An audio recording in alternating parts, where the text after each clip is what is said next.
امام ابو حنیفہ رحمۃ اللہ علیہ کے پڑوس میں ایک نوجوان شرابی رہتے اور رات کو شراب پی لیتا اور شور مچاتا اور کہتا میں بہت بڑا آدمی ہوں، لوگوں نے میری قدر نہیں کی، نشہ میں ہو کہتا اضاعونی وائی فتن اضاعوا لیوم کریہۃ وصداء صبر۔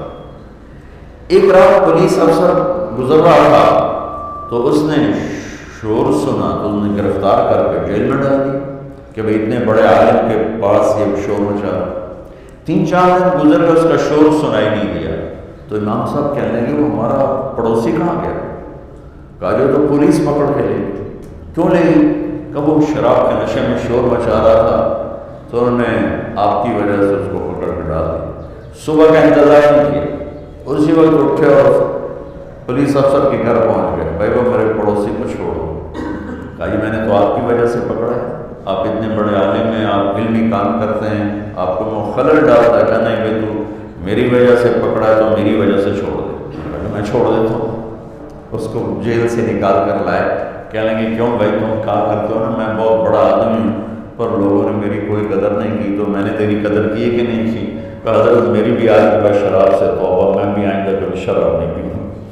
تو بھائیو ساری زندگی کو 3 چیزوں سے خوبصورت بنا دی۔ عبادات کو میں نے پہلے بتا دی، فرائض کی تو کوئی معافی نہیں، ایک سچائی جس بھی شعبے میں سچ، دیانتداری جس کام میں ہو دیانتداری، انصاف، حسن سلوک، یہ 3 کام کرنے والا مجھے میرے رب کی قسم کھا کے کہتا ہوں یہ 24 گھنٹے کا نماز ہے۔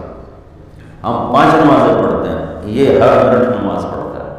یہ دفتر میں بھی وہی ثواب پاتا ہے، یہ سیاست کی کرسی پر بیٹھ کر، صدارت کی کرسی پر بیٹھ کر، غلہ منڈی میں بیٹھ کر، بکرا منڈی میں بیٹھ کر، کھیت میں ہل چلا کر اور مسجد میں صف میں سجدے میں سر رکھ کر یہ اللہ سے ایک جیسا اجر پاتا ہے۔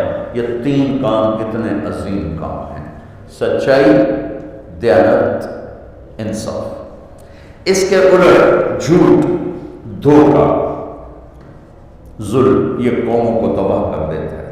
کسی بھی قوم کی ہلاکت کے لیے کبھی کوئی سازش کامیاب نہیں ہوتی، وہ اپنے اندر سے ہلاک ہوتے ہیں اور وہ 3 چیزیں جھوٹ، دھوکہ، ظلم و ستم۔ ایک فرد میں ہو، ایک قوم میں ہو، ایک ملک میں ہو، یہ برباد ہو جائے گی۔ سچائی اور دیانت اور انصاف جس ملک میں، جس قوم میں، جس فرد، جس ادارے میں، اللہ اس کو عزت دے گا، جو سورج کی طرح چمکائے گا چاہے اللہ کا انکار کرتا۔ اور جو جھوٹ، ظلم اور زیادتی کا شکار ہیں وہ راتوں کو تہجد پڑھیں، دن میں روزے رکھے اور ان کو ذلیل کر دیں۔ تو بھائیو یہ ہمارا خوبصورت دین ہے جو میرے نبی نے ہم تک پہنچایا، اور اللہ تعالیٰ کہ فضل و کرم سے آج تک وہ زندہ سلامت ہمارے پاس ہے۔